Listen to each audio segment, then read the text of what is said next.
This has been a very interesting hearing. Mr. Waltz, welcome to Oversight. Yes, it usually gets like this. Look, let's be very clear. This isn't about Hunter Biden's white privilege. It's about Hunter Biden's Democrat privilege. Because Donald Trump Jr. showed up for 5 congressional subpoenas. There was never this circus where he was subpoenaed by House Democrats and he showed up on the Senate side or showed up at the White House to answer in some fake, phony, lame press conference, not actually going to the House and doing what he was compelled by a subpoena to do. Hunter Biden did that. And then he has the unmitigated gall to show up here when we know that we're going through actually the legislation for contempt, with, by the way, Mr. Chairman, we should actually get to the legislation of contempt. The speechifying is great, but let's do our business, members. He has the gall to come here, show up, and then when the Democrats are saying, hey, he wants to speak, he leaves. This is a joke. This is a farce. The man has been subpoenaed by Congress. Oh, and by the way, the January 6th committee, Mr. Raskin, which you did sit on, by the way, that was not a normally ordered committee of Congress because Nancy Pelosi did not want the Republican members that then Leader McCarthy put up. According to the courts, it was. My time, sir. Will you yield for a correction? I was respectful of your time. I didn't say anything. So, ladies and gentlemen, let's move forward with our business. He should be held in contempt. There was a subpoena. He did not answer it. Any other American will be held in contempt by Congress. Any other. This is Democrat privilege of the highest order. Let's do our jobs. I yield. Gentleman yields. Chair now recognizes Ms. Ocasio-Cortez from New York. Thank you, Mr. Chair. Just to address briefly, quickly, that moment about privilege and all of this that we're seeing here. It was a very beautiful speech by the gentlelady who, as she mentioned, was helped lead on the now majority side, the Civil Rights and Civil Liberties Subcommittee. But I think it's so exemplary of the point that she also oversaw the elimination of the Civil Rights Subcommittee on this committee, which really kind of gives the whole game away. We show up, we give speeches, we give flowery words, but at the end of the day, participate in the structural erosion of the rights and representation of people that are marginalized, women, people of color, people that just need to see their due process and civil liberties protected in this country. But I will move on. As also the Republican side had mentioned in their many raisings of the January 6th committee, that it's not just Hunter Biden, you, me, any individual subject to equal treatment under the law, to be held up to accountability under the law, but it is also these committees and this committee that is subject to oversight and law. We must comply with the law here as well. Now, I may be one of the very few people that actually believes in Congress, in this country. But I do, and many of us do here. And we have an obligation to engage in good faith participation to execute and comply with the subpoena. The chairman said in front of the country several times to Hunter Biden, you can show up here in front of the world, in front of the public. Hunter Biden took him up on that offer. He said, I will show up in public. I will show up in public. He showed up here today. He showed up here in the past. And Mr. Chairman, I know you do your best with what you've got, but you've got members here that have submitted falsified evidence to the record. You have members here that have submitted and mischaracterized closed-door hearings, and people want to say back and forth at the end of the day, it doesn't matter what party it's happened from. You've got members who've engaged in revenge porn in this committee. So it is understandable why Hunter Biden would want to testify in front of the public for the American people to be able to witness that testimony for themselves. You've got members who've defied subpoenas. You've got members who we are 1 year into the term asking what the rules are at the beginning of the committee. The book was given to us on day one. And so what we should do is allow the man to testify. I believe in the power of the Oversight Committee. Frankly, I believe in it regardless of whether Republicans or Democrats have the chair, because I believe that this committee should have the power of oversight, and we cannot do that on a partisan basis. And so for that, I implore this committee to allow Hunter Biden to testify publicly.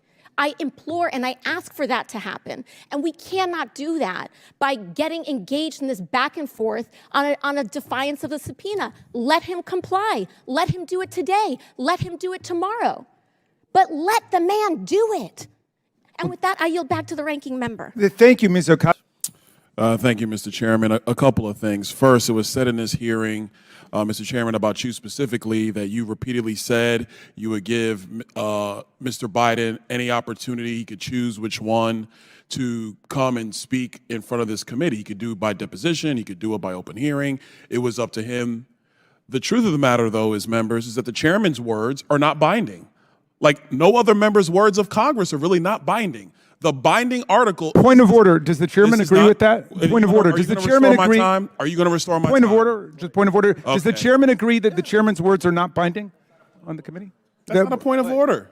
It has nothing to do with the order of this hearing. Thank you. Can I go back to 4 minutes and 34 seconds? That's where I was before I was interrupted by Mr. Raskin. Yes, reset the Thank clock. you. Thank you. What is binding is the actual written document, the written language in the subpoena, because a subpoena from this committee is also signed off on by the clerk of the House. That is the binding document that matters here. That is what governs. That's number one. Number two, that was said in this hearing. It was said that our witnesses said that there was no basis for an impeachment.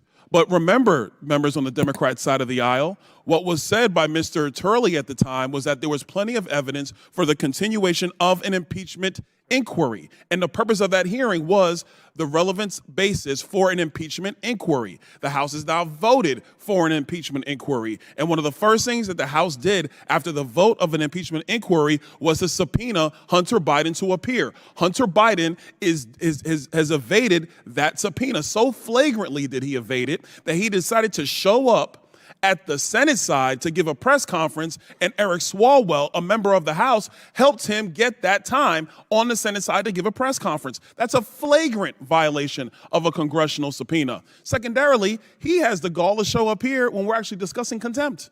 And he didn't stay. He was sitting right over there. He's not here now. He said he wants to talk. He could have stayed through the whole proceeding. He chose to leave. That's his business. But he was subpoenaed to come here. Back in December, he chose not to of his own volition. He's in violation of that subpoena, a subpoena that was executed with the signature of the clerk of the House of Representatives. That is the document that is binding. That's what we work off of. Mr. Chairman, I actually want to submit for the record an article from The Hill written by Jonathan Turley, and it is titled Eric Swalwell and the Politics of Contempt. Without objection, so ordered. Thank you. I'm glad something got admitted to the record.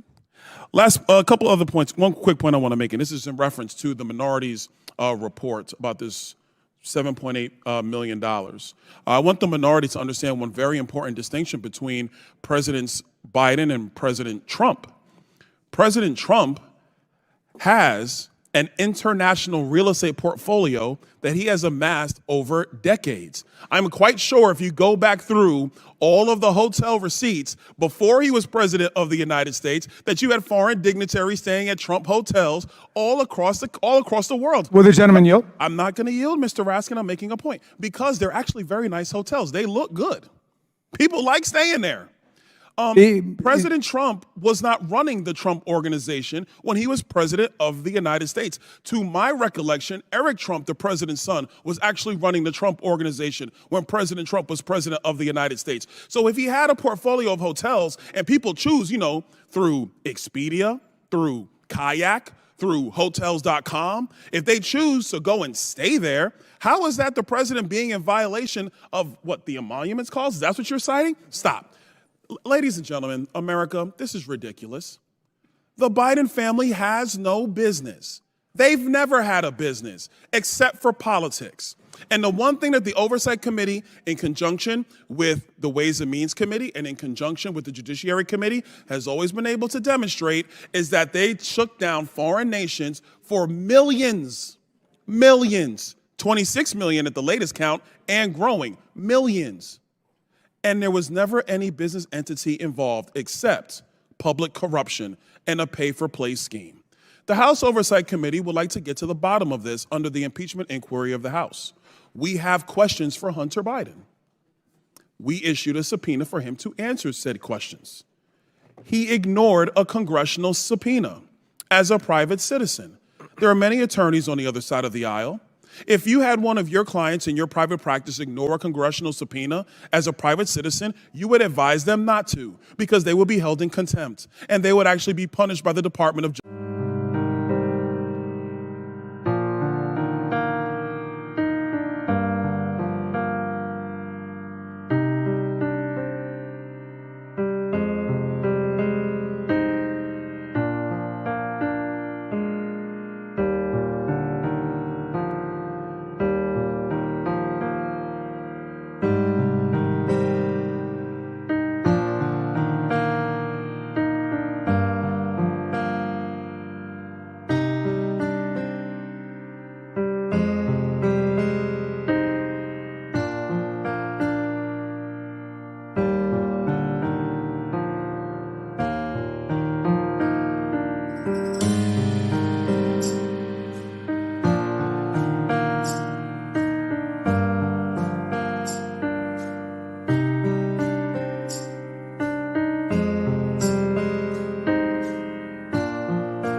hearts beat to the city streets.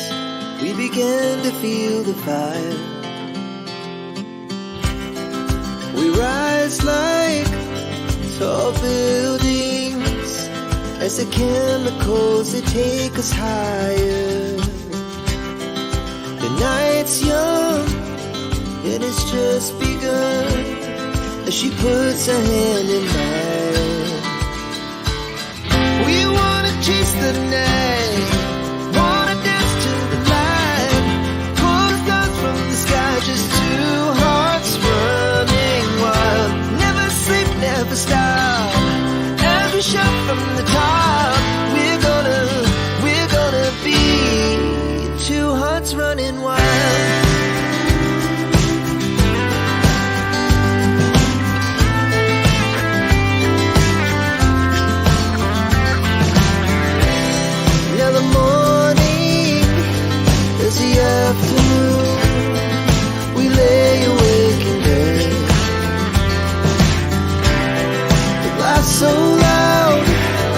as the hours pass, we're gonna do it all again.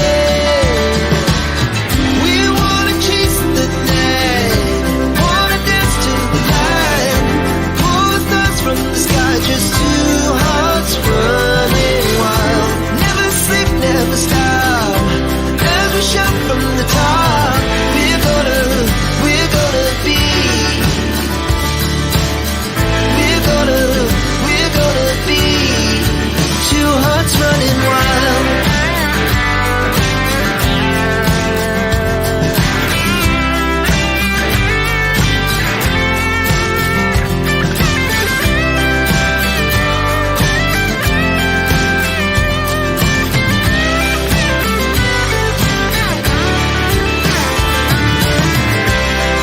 The moonlight, summer sky, it was the best we ever had. And we'll stay young forever, we'll never have regret.